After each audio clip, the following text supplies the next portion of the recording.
Salve, salve, meu amigo aqui do canal, aqui é o professor Pablo Jamilk mais uma vez, com o vídeo de segunda-feira do quadro Analisando as Bancas, e hoje eu vou analisar a Fundação Carlos Chagas para vocês, a popular banca FCC. Bem, o que você vai entender é que neste vídeo nós temos alguns conteúdos principais.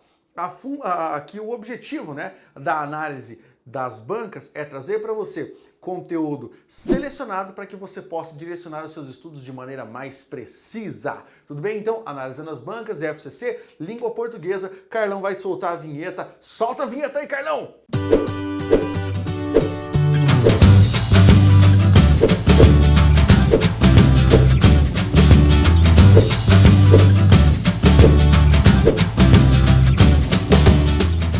Muito bem, então olha só. Banca FCC já foi chamada de Fundação Copia e Cola há alguns anos e hoje, na realidade, é Fundação, choroso, né? Porque o pessoal, quando vai prestar um concurso com a Banca FCC, começa a se desesperar, porque a banca mudou um pouco do seu perfil de avaliação. Eu vou falar sobre língua portuguesa, o que é que você precisa estudar se você estiver pensando em prestar um concurso da Banca FCC. Vamos começar pelo primeiro tópico que nós temos aqui, demais, é leitura, compreensão e interpretação de textos. Interpretação de textos. A Banca FCC tem uma peculiaridade muito curiosa. As questões de interpretação para nível superior costumam ser muito mais aprofundadas, em um nível que chega a ser um nível desesperador para os candidatos que não têm boa leitura. Tá? Então você tem nível médio, nível superior, uma prova muito dispar, ou seja, não são provas semelhantes no nível de dificuldade, o que você não enxerga em outras bancas, por exemplo, num CESP ou numa banca VUNESP, em que tem nível médio e nível superior, com um nível de dificuldade muito semelhante nas provas de língua portuguesa. Banca FCC não, diferencia bem. Os textos de interpretação costumam ser maiores e há muita literatura nas provas da FCC. Há alguns textos inéditos, mas há muita literatura. Trechos de grandes autores que são ali colocados.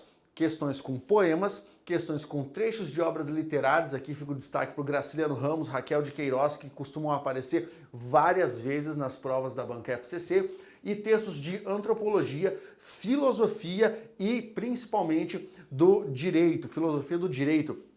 Há muitos textos dessa natureza nas provas da Banca FCC. Minha sugestão, a melhor forma de você trabalhar com a interpretação de textos dessa banca é você resolver as questões e fazer leitura dedicada do texto base que vem ali, porque é a interpretação do texto base que permite você seguir adiante. Existe um outro tipo de questão de interpretação que é uma questão derivada, na minha opinião, que é a chamada questão de tradução. Tradução de sentido. Para quem é concurseiro, tá, da área da Fundação Carlos Chagas, que costumeiramente traz provas de tribunal, para concursos de tribunal, você enxerga muito questão de tradução de sentido. O que é isso? Os caras colocam ali uma frase A e querem que você identifique a igualdade semântica na frase B. Como é que se resolve esse tipo de questão? Sempre procure todos os sinônimos perfeitos, ou pelo menos aqueles que se aproximam mais, entre os elementos da frase A e os elementos da frase B. E é a melhor forma de você conseguir resolver esse tipo de questão. E é muito comum esse tipo de questão em provas da Banca FCC. Vamos falar sobre outros assuntos que costumam aparecer em provas da FCC? Segundo tópico, tá? É bem natural haver questões sobre conjunções, mas aqui eu vou destacar, geralmente, conjunção coordenativa adversativa. Essas costumam aparecer mais. Você vai ler, vai estudar, é evidente, mas eu peço que você preste atenção ao aspecto semântico. Substituição de conjunção costuma cair em provas de nível médio, tá? Em provas de nível médio. Trocar o mas por porém, ver quando isso aqui é possível.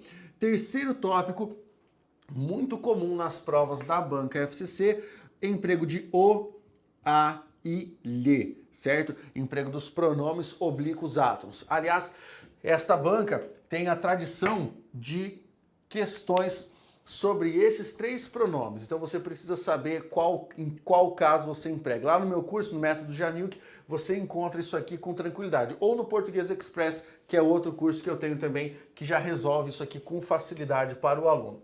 Questão sobre esse tipo de pronome. Temos algumas questões sobre pronomes relativos, tá? Mas não tantas quanto você tem aqui, ó, a questão sobre pronome oblíquo. Fique de olho na colocação pronominal, que também aparece ali, próclise, mesóclise e ênclise, com ênfase para a próclise. Quarto tópico, muito presente em provas da banca FCC, é o tópico de concordância. Mas as questões de concordância da FCC seguem um padrão diferente. Muitos candidatos nem sabem como resolver essa questão.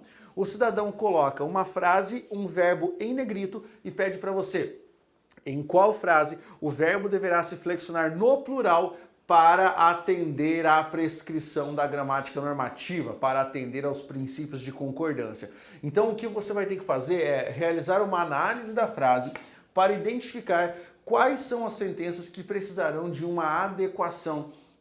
Na verdade, o cara está te perguntando basicamente qual é o sujeito, né? Qual é o sujeito? Em qual frase o verbo vai ter que concordar com o sujeito? Esse é o principal tipo de questão de concordância da banca FCC. Você vai enxergar isso melhor quando nós chegarmos aos vídeos de resolução de exercícios das bancas, tudo bem? Adiante. Próximo tópico. Existe um tipo de questão que é a questão de regência da banca FCC, que é um tipo de questão de que eu gosto muito. A banca traz uma lacuna, tá, em cada sentença e uma expressão como em que, no qual, certo? Com que, e pede para você em qual lacuna a expressão destacada poderia ser corretamente empregada. O que você precisa fazer? Observar a regência dos nomes e dos verbos que aparecem em volta daquela lacuna. Esse tipo de questão é muito comum. Então, fica a sugestão para você pegar essas questões de regência e estudar demais. Há mais dois pontos comuns para a banca FCC.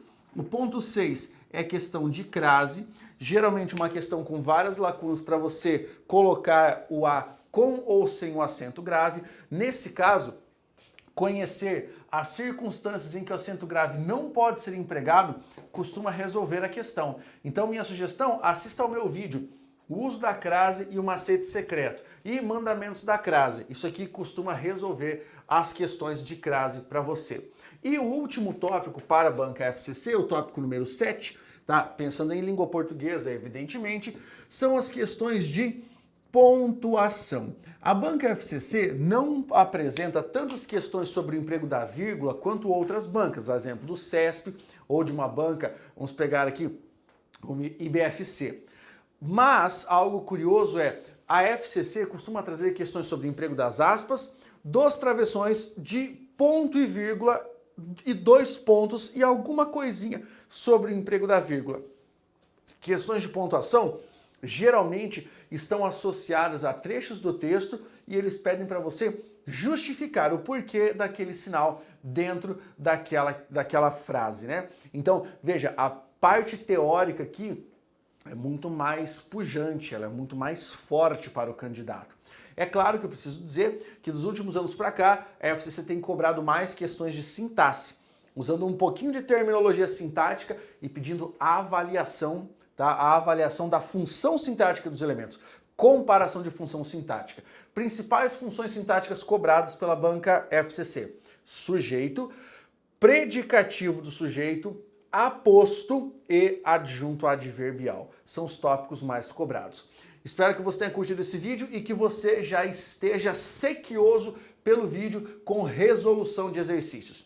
Peça qual é a sua banca, que banca você gostaria de ver aqui, que outros assuntos você gostaria de ver no meu canal. Ah, não esqueça, faça sua inscrição aqui neste canal para você não perder as atualizações, que são atualizações constantes. E além disso, nos meus outros 2 canais, que eu vou deixar o link aqui embaixo. O Blindando Mentes, vídeos de motivação, discussão sobre vários pontos da nossa vida, vídeos diários e também o Poemas do Jamil, que com todos os meus livros lá declamados para você. Um abraço e até o nosso próximo vídeo. Força, guerreiro!